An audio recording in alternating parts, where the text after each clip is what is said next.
Hello students, आप सभी का स्वागत है आपके अपने चैनल टारगेट सेमेस्टर में। उम्मीद करते हैं कि आप सभी लोग ठीक होंगे और मिड टर्म की तैयारी आप सभी की अच्छे से चल रही होगी। और इस तैयारी को एक नई दिशा देने के लिए आप सभी के पास आपका सारथी है। जो भी बच्चे सारथी से नहीं जुड़े हैं वो जल्द से जल्द सारथी से जुड़ जाएं। अब आप पूछेंगे कि सारथी से जुड़ें कैसे, तो सारथी से जुड़ने के लिए सबसे पहले आपको target Gurukul mobile app download करना होगा, जो आपके प्ले स्टोर पे अवेलेबल है। वहाँ पे आप जाइए, target Gurukul mobile app download करिए।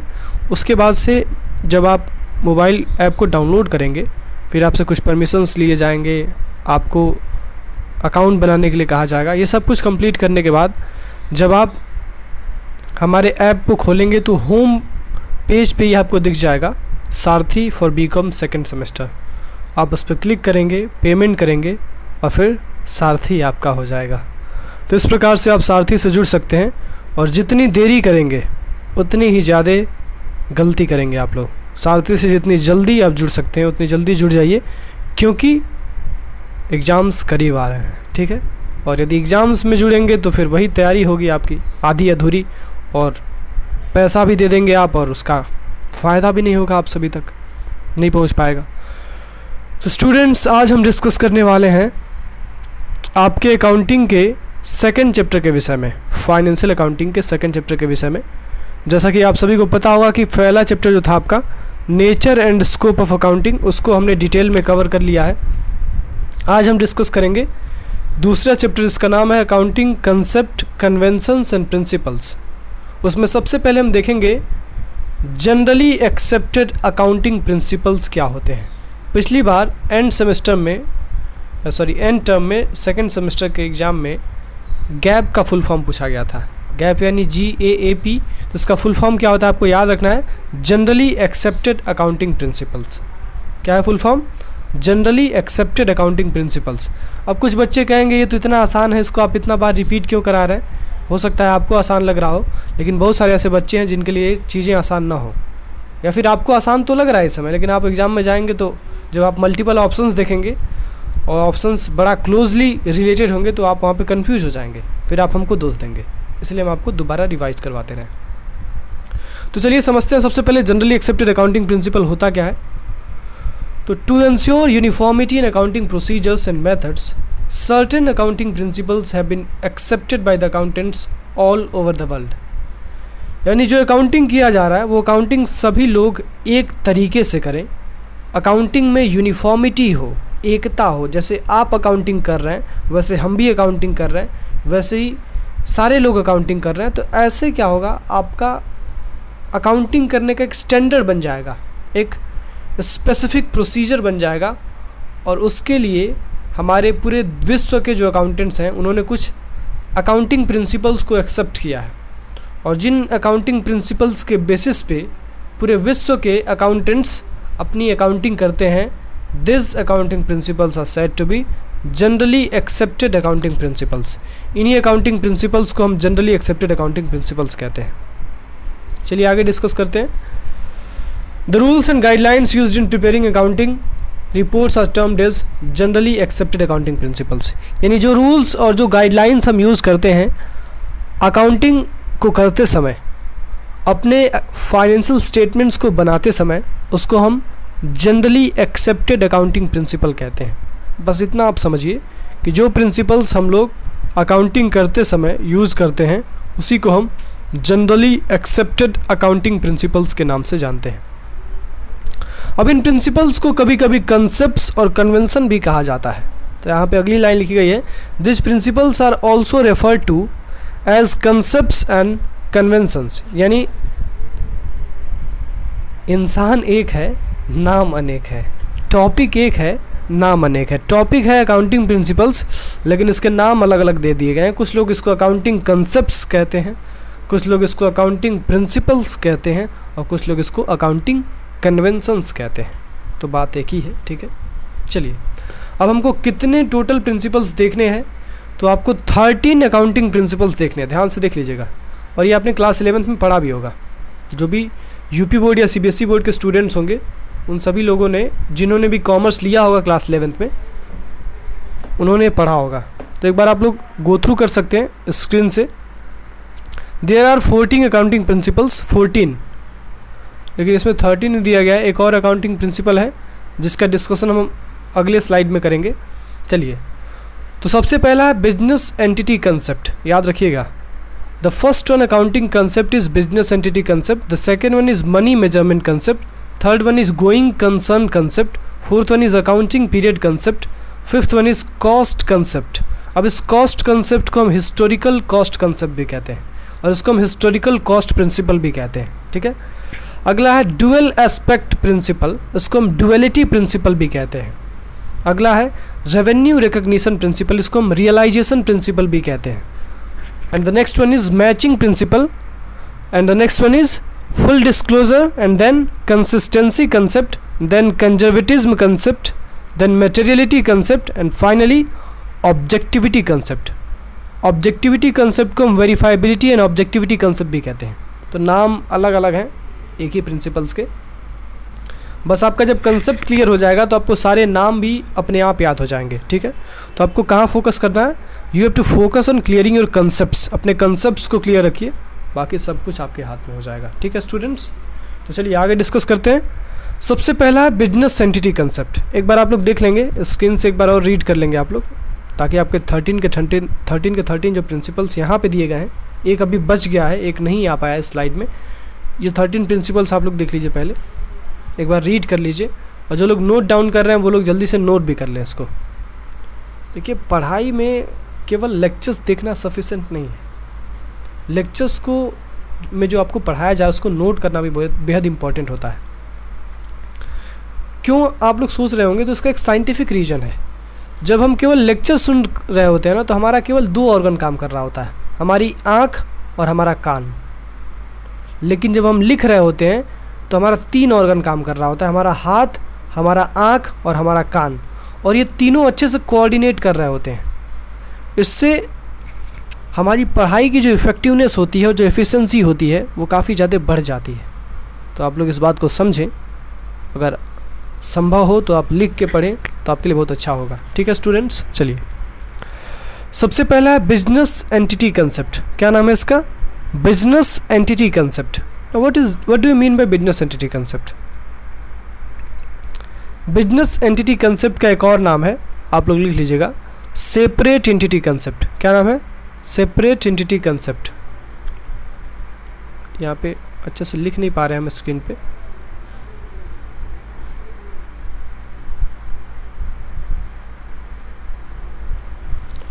इसका नाम है सेपरेट एंटिटी कंसेप्ट। अच्छा, अब इसको सेपरेट एंटिटी कंसेप्ट क्यों कहते हैं, क्योंकि ये सेपरेटिज्म की बात करता है। सेपरेटिज्म मतलब बिजनेस एंटिटी कंसेप्ट ये कहता है कि बिजनेस का ऑनर अलग है और बिजनेस अलग है, यानी business is different from the business owner. That means there is separate existence of your business and the owner of your business, यानी आपके बिजनेस का मालिक अलग है और आपका बिजनेस अलग है। इसीलिए हम इसको सेपरेट एंटिटी कंसेप्ट कह रहे हैं, क्योंकि नॉर्मली हम तो ये जानते हैं कि बिजनेस और बिजनेसमैन दोनों एक ही बात है। बिजनेस खुद तो काम करेगा नहीं, उसको तो बिजनेसमैन ऑपरेट करेगा। तो बिना बिजनेसमैन के बिजनेस अधूरा है, तो बिजनेस और बिजनेसमैन एक ही बात हो गए। लेकिन नहीं, बिजनेस एंटिटी कंसेप्ट ये कहता है कि बिजनेस अलग है और बिजनेसमैन, बिजनेस का ऑनर, वो एक अलग है, ठीक है। दोनों की अलग एग्जिस्टेंस है, दोनों का एक अलग आइडेंटिटी है। एंटिटी मतलब identity, that means the business has its own identity and the owner has its own identity. दोनों की अलग अलग आइडेंटिटी है। So the entity of business is different from its owner. जो बिजनेस की एंटिटी है, जो बिजनेस की आइडेंटिटी है, वो उसके ऑनर से यानी उसके मालिक से अलग है। I think it is loud and clear. What business entity concept says? Business entity concept says that your business is different from your owner. आपका जो बिजनेस है वो आपके बिजनेस के मालिक से अलग है, ठीक है। चलिए, अगला है money measurement concept. What do you mean by money measurement concept. Money measurement concept ये कहता है कि हम अपने बिजनेस में उन्हीं ट्रांजेक्शन्स को रिकॉर्ड कर सकते हैं जो ट्रांजेक्शन्स मॉनेटरी टर्म्स में मेजरेबल हैं। That means only those transactions can be recorded in terms of money only those transactions can be recorded in books of account which can be measured in terms of money. हम केवल उन्हीं transactions को books of account में record कर सकते हैं जिसको हम मॉनेटरी वैल्यू दे सकते हैं, जिसको हम मनी के टर्म्स में मेजर कर सकते हैं. And the transactions which can not be measured in terms of money, you can not record such transaction, which is again a limitation of accounting. हमारे बिजनेस में अलग अलग प्रकार के ट्रांजेक्शन होते हैं. कुछ ऐसे ट्रांजेक्शन्स होते हैं जो मॉनेटरी टर्म्स में मेजर किए जा सकते हैं, लेकिन कुछ ऐसे भी ट्रांजेक्शन्स होते हैं जो मॉनेटरी टर्म्स में मेजर नहीं किए जा सकते हैं. बट अफसोस हम उन ट्रांजेक्शन्स को रिकॉर्ड नहीं कर सकते हैं जिनको मॉनेटरी टर्म्स में मेजर करना पॉसिबल नहीं होता है. ठीक है, तो मनी मेजरमेंट कंसेप्ट ये कहता है कि आपके बिजनेस में उन्हीं ट्रांजेक्शन्स को आप रिकॉर्ड कर पाएंगे जिन ट्रांजेक्शन्स को आप मनी के टर्म्स में मेजर कर पाएंगे.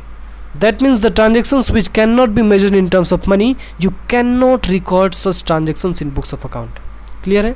चलिए, अगला है गोइंग कंसर्न कंसेप्ट. क्या नाम है? Going concern concept.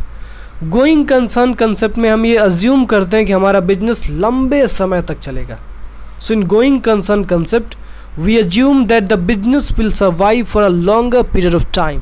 हमारा जो व्यवसाय है, हमारा जो बिजनेस है, वो एक लंबे समय अवधि तक चलेगा. हम गोइंग कंसर्न कंसेप्ट में अज्यूम करते हैं. और उसका एग्जांपल क्या है? हम ये मान के चलते हैं कि हमारा बिजनेस लंबे समय तक चलेगा, इसीलिए अपने बिजनेस के फिक्स्ड एसेट्स पे हम डिप्रिसिएशन चार्ज करते हैं, क्योंकि बिजनेस तो लंबे समय तक चलने वाला है, लेकिन हमारा फिक्स्ड एसेट एक समय के बाद ख़त्म हो जाएगा. जब वो ख़त्म हो जाएगा, वो यूजलेस हो जाएगा, तो उसके लिए पहले से ही हम प्रोविज़न बना के रखते हैं कि हम जब वो एसेट हमारा बेकार हो जाएगा तो उस एसेट के लिए जो हमने प्रोविज़न बना के रखा है उसकी मदद से हम नया एसेट खरीद लेंगे और अपने बिजनेस को और भी लंबे समय तक चलाएंगे. So what does the going concern concept says? Going concern concept says that your business will exist for a longer period of time. आपका बिजनेस एक लंबे समय तक एग्जिस्ट करेगा, आपका बिजनेस एक लंबे समय अवधि तक एग्जिस्ट करेगा. ये हम अज्यूम करके चलते हैं under going concern concept. I think it is loud and clear. अगर आपको कोई भी डाउट आता है किसी भी टॉपिक में, या फिर हमारी भाषा आपको समझ में नहीं आती है, तो आप एक छोटा सा कमेंट सेक्शन में कर दीजिएगा. हम समझ जाएंगे, हम अपने अंदर सुधार करने की कोशिश करेंगे, अपने सेंटेंसेस को बदलने की कोशिश करेंगे, लेकिन आपको कोई तकलीफ़ ना हो, क्योंकि आपकी तकलीफ़ हम हरगिज़ बर्दाश्त नहीं कर सकते हैं. ठीक है, आपकी खुशी ही हमारी खुशी है. ठीक है, चलिए अगला है अकाउंटिंग पीरियड कंसेप्ट. तो हमने 3 कंसेप्ट देख लिए. सबसे पहले कौन सा था? Business entity concept. क्या था? Business entity concept. दूसरा था मनी मेजरमेंट कंसेप्ट. तीसरा कौन सा था? इसके पहले वाला मनी मेजरमेंट कंसेप्ट के बाद हमने देखा है हमारे बिजनेस में गोइंग कंसर्न कंसेप्ट भी लागू होता है. यानी हम ये मान के चलते हैं कि हमारा बिजनेस एक लंबे समय तक चलेगा. ठीक है, तो business entity concept, going concern concept and money measurement concept, ये तीनों समझ में आ गया होगा आई थिंक. चौथा हम डिस्कस करते हैं अकाउंटिंग पीरियड कंसेप्ट. देखिए, ये जो लेक्चर है थोड़ा सा कंसेप्चुअल है. यदि आपको ये लेक्चर समझ में आ गया तो समझिए कि अकाउंटिंग आपको समझ में आ गया. ठीक है, क्योंकि अकाउंटिंग यानी सिद्धांत के आधार पे होता है, और जब तक ये सिद्धांत आपके जहन में नहीं बैठते हैं तब तक अकाउंटिंग आपके जहन में कभी नहीं बैठ सकता है. तो जो बच्चे नए हैं, जिनका बीकॉम में कॉमर्स से ताल्लुकात हुआ है, उन बच्चों के लिए थोड़ी सी तकलीफ़ हो सकती है कॉमर्स को समझना, लेकिन अगर आप ये समझ जाते हैं तो एटलीस्ट अकाउंटिंग तो समझ ही जाएंगे. ठीक है, और थोड़ा बहुत कॉमर्स भी समझ जाएंगे. चलिए अगला है अकाउंटिंग पीरियड कंसेप्ट, उसके विषय में डिस्कस करते हैं. अब इसके पहले हमने देखा गोइंग कंसर्न कंसेप्ट. उसमें हमने देखा कि गोइंग कंसर्न कंसेप्ट में हम ये अज्यूम करते हैं कि हमारा बिजनेस लंबे समय तक चलेगा. बिजनेस लंबे समय तक चलेगा, लेकिन बिजनेस का ये जो लंबे समय तक एग्जिस्टेंस रहने वाला है उसको कुछ पीरियड में भी तो डिवाइड करना इंपॉर्टेंट है, क्योंकि यदि बिजनेस लंबे समय तक चलेगा तो हम बिजनेस के परफॉर्मेंस को कैसे मेजर करेंगे. So in order to measure the performance of our business after a specified period of time, we have to divide that long period of time in which our business is going to be exist into some periods, and this is called accounting period. आपको पता होगा कि accounting period क्या होता है. 1 अप्रैल to 31 मार्च को हमारे देश में फाइनेंशियल ईयर माना जाता है, और कैलेंडर ईयर आपको बताइएगा 1 जनवरी से 31 दिसंबर. हमारे देश में अकाउंटिंग 1 अप्रैल टू 31 मार्च के बीच में ही होती है. उसके पीछे बड़ा अच्छा लॉजिक है. कभी आपको समय मिलेगा तो हम बताएंगे, आप कमेंट सेक्शन में पूछिएगा यदि आपको जानना है कि क्यों हमारे देश में अकाउंटिंग ईयर 1 अप्रैल से 31 मार्च के बीच में होता है, जबकि साल की शुरुआत तो 1 जनवरी को होती है, उसका समापन 31 दिसंबर को होता है। उसमें एक और दिक्कत होता है कि हम 1 अप्रैल से जब स्टार्ट करते हैं अकाउंटिंग करना तो उस 1 अप्रैल को ईयर कुछ और होता है, और जब अगला 31 मार्च आता है तो ईयर भी बदल जाता है। ठीक है, तो क्यों ऐसा कहा गया है, ठीक है, उसके पीछे भी एक लॉजिक है, वो हम आपको कभी बताएंगे। ठीक है, अगर आप कमेंट सेक्शन में पूछेंगे तो। चलिए, तो अकाउंटिंग पीरियड का मतलब क्या है? The period of interval for which accounts are prepare to know the profit और loss and the financial position of the business. Accounting period का मतलब वो पीरियड है, वो टाइम पीरियड है जिसमें आपके बिजनेस के अकाउंट्स को बनाया जाता है ताकि हम आपके बिजनेस के प्रॉफिट और लॉस को जान सकें और आपके बिजनेस के फाइनेंशियल पोजीशन को जान सकें। यानी accounting period means the period of interval for which the accounts are prepared to know the profit और loss and the financial position of your business. ठीक है, अब ये अकाउंटिंग पीरियड में बांटने की क्यों ज़रूरत है? क्योंकि हमने देखा है गोइंग कंसर्न में कि हमारा बिजनेस लंबे समय तक चलेगा, लेकिन उसके परफॉर्मेंस को मेजर करने के लिए उस लंबे समय को 1-1 साल में डिवाइड करना होता है ताकि हम उसके परफॉर्मेंस को सही तरीके से मेजर कर पाएँ। क्लियर है स्टूडेंट्स? चलिए आगे डिस्कस करते हैं। अगला है कॉस्ट कंसेप्ट, इसको हम हिस्टोरिकल कॉस्ट कंसेप्ट भी कहते हैं। ध्यान से समझिएगा, क्या नाम है इसका? कॉस्ट कंसेप्ट, इसको हम हिस्टोरिकल कॉस्ट कंसेप्ट भी कहते हैं।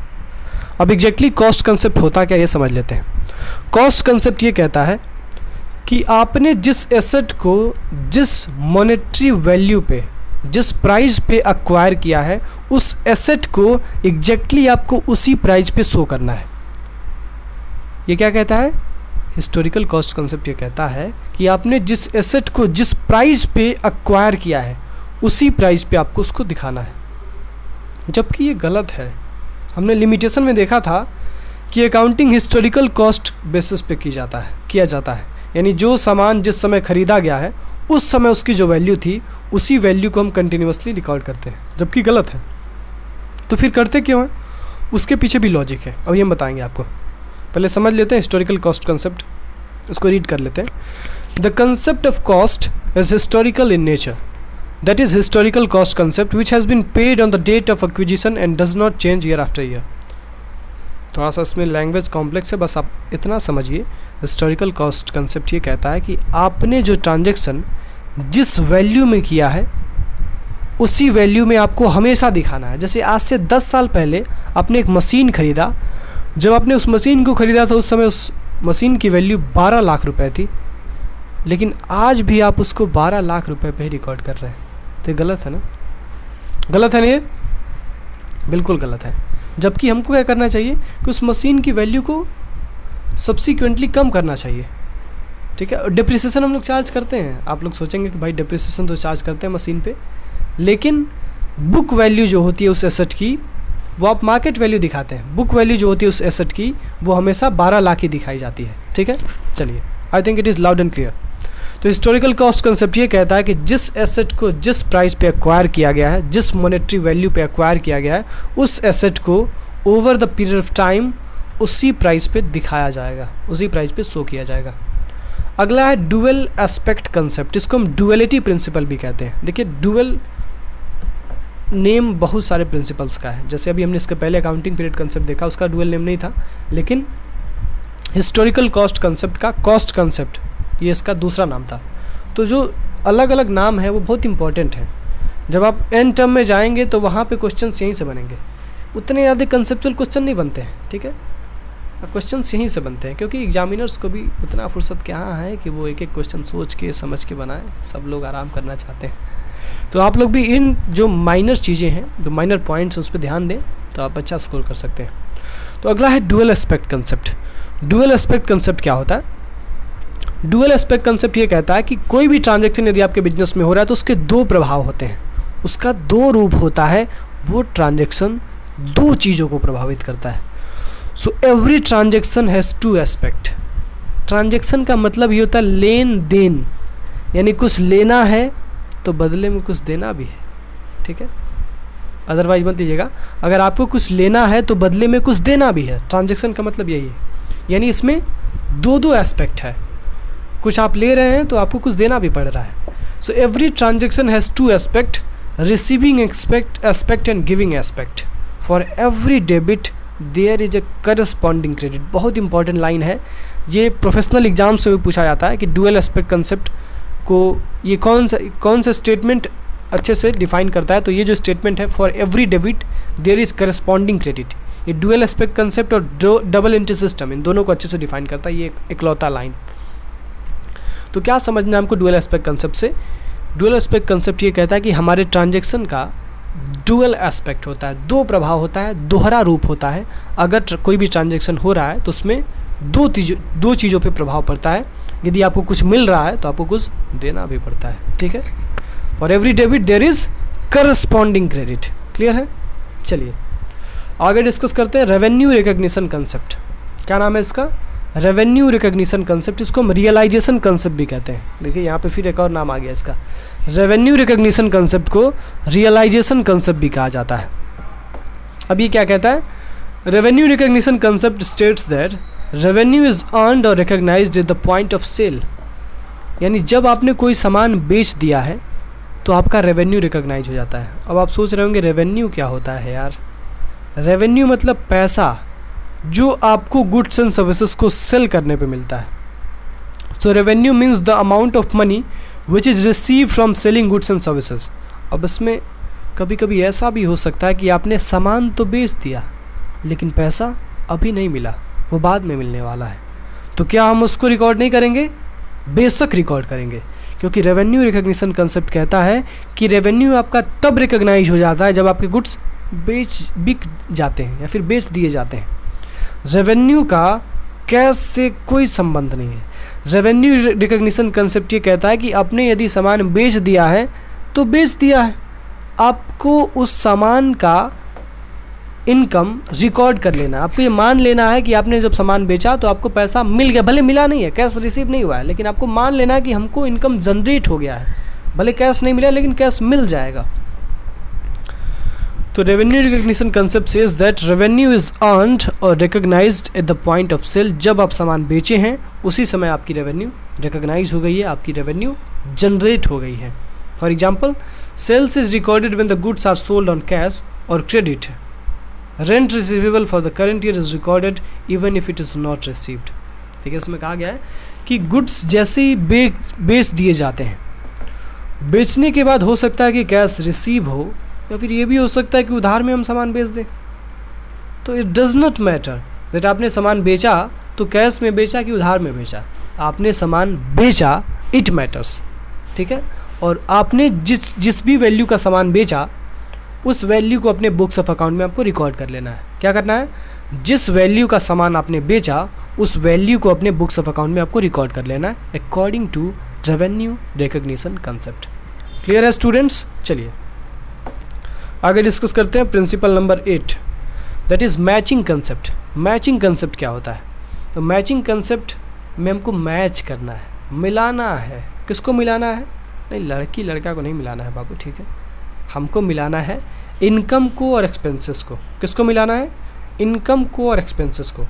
सो according to matching concept, expenses incurred in an accounting year should be matched with the revenues during that period. यानी हमारे बिजनेस में जितने भी खर्चे हुए हैं एक पर्टिकुलर अकाउंटिंग पीरियड में, उन सारे खर्चों को उस पर्टिकुलर अकाउंटिंग पीरियड के रेवेन्यू के साथ मैच करना है, यानी मिलाना है। जैसे इस साल हमने 10 लाख रुपए का खर्चा किया और इस साल हमको 12 लाख रुपए का रेवेन्यू जनरेट हुआ, तो हम इन दोनों को मैच करेंगे, 10 लाख का खर्चा और 12 लाख रुपए का इनकम। तो हम ये क्या देख सकते हैं कि 10 लाख का खर्चा हुआ यानी 10 लाख रुपया गया और 12 लाख इनकम हुआ यानी 12 लाख रुपया आया, तो हमारा 2 लाख का प्रॉफिट हो गया। तो मैचिंग कंसेप्ट हमको ये बताता है कि हमारे बिजनेस का प्रॉफिट या लॉस कितना है। अब अगर आपसे सेमेस्टर में एंड टर्म में ये पूछा जाए क्वेश्चन कि कौन सा ऐसा प्रिंसिपल है जो हमारे बिजनेस के प्रॉफिट और लॉस को मेजर करने में हमारी मदद करता है, तो कौन सा है? Matching concept. मैचिंग कंसेप्ट आपके एक्सपेंसेस को आपके रेवेन्यू के साथ मैच करता है और आपके बिजनेस के प्रॉफिट या लॉस को निकाल देता है। ठीक है, क्लियर है स्टूडेंट्स? चलिए आगे डिस्कस करते हैं फुल डिस्क्लोजर प्रिंसिपल। ये क्या कहता है, फुल डिस्क्लोजर मतलब क्या होता है, सबसे पहले ये समझते हैं। डिस्क्लोजर मतलब बताना, दिखाना, कोई चीज़ डिस्क्लोज करना। फुल मतलब पूरा दिखा देना है, कुछ छोड़ना नहीं है। पूरा दिखाने का मतलब अकाउंटिंग स्टेटमेंट्स है यार, गलत मत समझना। Accounting statements must be prepared honestly and should contain all relevant material information and their accompanying footnotes regarding the financial position of the business. यानी फुल डिस्क्लोजर प्रिंसिपल ये कहता है कि आपके बिजनेस में जितने भी अकाउंटिंग स्टेटमेंट्स हैं, आपके बिजनेस में आपने जितने भी ट्रांजैक्शंस को रिकॉर्ड किया है, सारे ट्रांजैक्शंस को ईमानदारी पूर्वक आप दिखा देंगे। ठीक है, किसको दिखाएंगे भाई, यूजर्स को बता देंगे, दिखा देंगे कि हमारे बिजनेस में इतना ट्रांजैक्शन हुआ, इससे इतना पैसा आया, इतना पैसा गया और इतना पैसा बचा हुआ है, सब कुछ आपको बता देना है। ठीक है, तो फुल डिस्क्लोजर प्रिंसिपल क्या कहता है कि आपको अपने बिजनेस का हर अकाउंटिंग स्टेटमेंट अपने यूजर्स तक पहुंचा देना है, उनको सारी इन्फॉर्मेशन बता देनी है। ठीक है, अब इसका एक विरोध करने वाला प्रिंसिपल है, उसका नाम है materiality principle. Full disclosure principle कहता है कि आपको सारा इन्फॉर्मेशन बता देना है, जितना भी उनके लिए रेलेवेंट है। लेकिन मटेरियलिटी प्रिंसिपल ये कहता है कि आपको वही इन्फॉर्मेशंस यूजर्स तक पहुंचानी है जो इन्फॉर्मेशंस यूजर्स के लिए यूज़फुल है। उनको फालतू का इन्फॉर्मेशन नहीं देना है, जो उनके लिए यूज़फुल इन्फॉर्मेशन है, जो उनके लिए मोस्ट रेलेवेंट इन्फॉर्मेशन है, बस वही उनके लिए उन तक पहुंचाना है। और इमैटेरियल इन्फॉर्मेशन यानी जो अनुपयोगी चीज़ें हैं उनके लिए वो इन्फॉर्मेशन उन तक नहीं प्रोवाइड करना है। ठीक है, चलिए अगला है कंसिस्टेंसी कंसेप्ट। कंसिस्टेंसी कंसेप्ट क्या कहता है? सबसे पहले कंसिस्टेंसी तो आपने बहुत सुना होगा, कहते हुए सुना होगा लोगों को कि कंसिस्टेंट रहो, पढ़ाई में कंसिस्टेंट रहो, जो काम कर रहे हो उसको निरंतर करो तो उसमें माहिर हो जाओगे। कंसिस्टेंसी सुना होगा। अब एग्जैक्टली अकाउंटिंग कंसेप्ट में कंसिस्टेंसी कंसेप्ट का मतलब क्या है? यहाँ पे कंसिस्टेंसी का मतलब भी कुछ ऐसा ही है। कंसिस्टेंसी कंसेप्ट ये कहता है कि आप जो भी प्रैक्टिसेस और पॉलिसीज़ अकाउंटिंग की अपने बिजनेस में इम्प्लीमेंट कर रहे हैं, अपने बिजनेस में यूज़ कर रहे हैं, उन पॉलिसीज़ और प्रैक्टिसेस को आपको ईयर बाय ईयर यूज़ करते रहना है। यानी आपको अपने बिजनेस में अकाउंटिंग पॉलिसीज और प्रैक्टिसेस को बार बार बदलना नहीं है। एक बार कोई एक पॉलिसी और प्रैक्टिस एडॉप्ट करिए और उस पॉलिसी और प्रैक्टिस को over a long period of time use करते रहिए। So accounting policies and practices followed should be uniform and consistent. यानी आपको एक ही प्रिंसिपल या प्रैक्टिस फॉलो करना है और उसी प्रिंसिपल या प्रैक्टिस को बार बार फॉलो करना है, हर ईयर में फॉलो करना है। ठीक है स्टूडेंट्स, थोड़ा सा रुक जाएंगे आप लोग।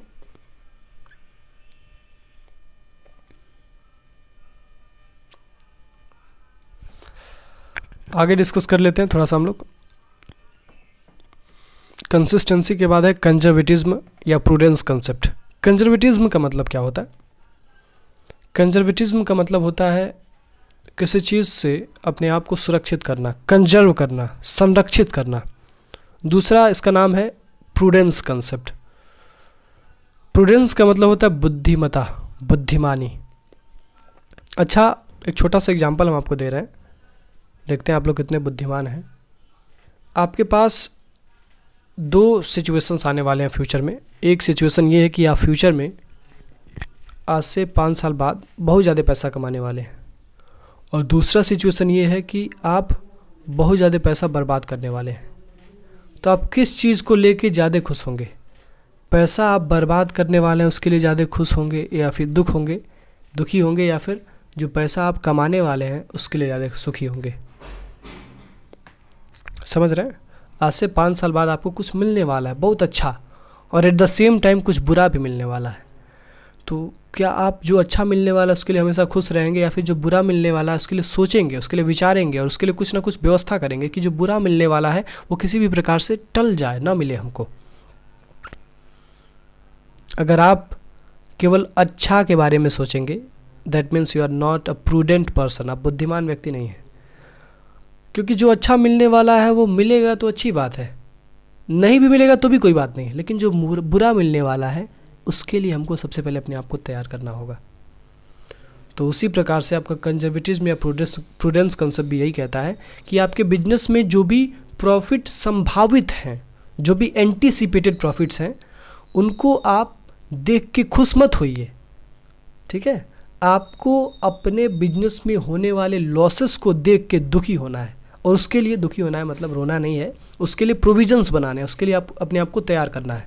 दैट मीन्स कंजर्वेटिज्म में prudence concept states that anticipated profits are not to be accounted but only possible losses, यानी जो भविष्य में आपका प्रॉफिट होने वाला है उसको आपको अकाउंट नहीं करना है, यानी आपको उसको रिकॉर्ड नहीं करना है, लेकिन भविष्य में जो आपको आपकी संभावना है हानि होने की, लॉस होने की, उसको आपको जरूर बुक्स ऑफ अकाउंट में रिकॉर्ड करना है।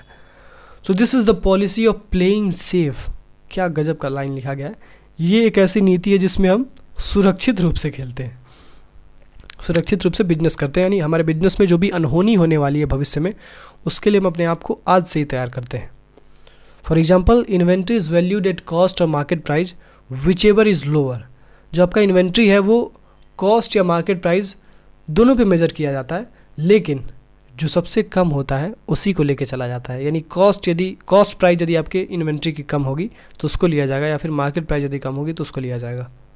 इससे क्या स्पष्ट है कि हम भले ही हमारी इन्वेंट्री की मार्केट प्राइस 2 लाख रुपए है, लेकिन यदि उसकी कॉस्ट प्राइस 1 लाख रुपए है तो हम उसको 1 लाख रुपए पे रिकॉर्ड करेंगे, ये जान के कि उसका 2 लाख रुपए वैल्यू है मार्केट में, ये हम खुश नहीं होंगे। ठीक है, तो कंजर्वेटिज्म या प्रूडेंस कॉन्सेप्ट ये कहता है कि आपको अपने बिजनेस के प्रॉफिट्स को, एंटीसिपेटेड प्रॉफिट्स को रिकॉर्ड नहीं करना है, लेकिन एंटीसिपेटेड लॉसेस को, यानी भविष्य में होने वाली संभावित हानियों को जरूर रिकॉर्ड करना है। सो दैट्स ऑल स्टूडेंट्स, इस वीडियो में हम लोग इतना ही डिस्कस करेंगे। थोड़ा सा वीडियो की लेंथ आपकी ज़्यादा हो रही है क्योंकि you are a student of second semester, first semester के विद्यार्थी नहीं है कि आपको 15, 16, 17, 18 मिनट का वीडियो दिया जाए। कम से कम एक वीडियो 30-31 मिनट की मिलेगी आपको, तो आप लोग एडजस्ट कर रहे होंगे आई थिंक। और एक और चीज़, जाते जाते हम आपको बताना चाहेंगे कि जल्दी से जाइए target Gurukul mobile app download करिए और सारथी को ज्वाइन करिए। एटलीस्ट आप टारगेट गुरुकुल मोबाइल ऐप तो ज़रूर डाउनलोड कर लीजिए, सारथी ज्वाइन करना ना करना वो आगे की बात है, लेकिन टारगेट गुरुकुल मोबाइल ऐप ज़रूर डाउनलोड कर लीजिए, क्योंकि वहाँ पे हम लोग फ्री टेस्ट कंडक्ट करवाने वाले हैं बहुत जल्द। और फ्री टेस्ट के लिए आपको कोई पेमेंट करने की आवश्यकता नहीं है, उसका नाम ही है फ्री टेस्ट। तो आप लोग जल्दी से जाएँ, target Gurukul mobile app download करें, और डिस्क्रिप्शन में लिंक दिया गया व्हाट्सअप ग्रुप का, उस व्हाट्सअप ग्रुप से भी जुड़ जाएंगे। जो बच्चे पहली बार चैनल पर विजिट कर रहे हैं वो जाइए व्हाट्सअप ग्रुप से जुड़ जाइए, वहाँ पे हज़ारों बच्चे जुड़ चुके हैं पहले से हमारे व्हाट्सअप ग्रुप में। आप भी जाइए, जुड़िए और देखिए आप अपनी जर्नी को। तो दैट्स ऑल स्टूडेंट्स, मिलते हैं अगले लेक्चर में, तब तक पढ़ते रहिए। और एक और चीज़, आपका जो मिड टर्म का एग्ज़ाम है वो बहुत जल्द ही आपके पास आने वाला है, तो जितनी जल्दी आप सारथी से जुड़ेंगे उतना ही ज़्यादा आपको बेनिफिट होगा। सारथी में आपको नोट्स मिल रहे हैं, जो भी बच्चे सारथी में पहले से जुड़े हुए हैं, कुछ बच्चे कहते हैं कि सर मिड टर्म के लिए नोट्स नहीं मिल पा रहे हैं, तो आपके सारे नोट्स अपलोड कर दिए गए, आप जाके देख सकते हैं। अकाउंटिंग का, बिजनेस इकोनॉमिक्स का और सब्जेक्ट का भी धीरे धीरे अपलोड किया जा रहा है। ठीक है स्टूडेंट्स, दैट्स ऑल, मिलते हैं अगले लेक्चर में, तब तक पढ़ते रहिए अच्छे से।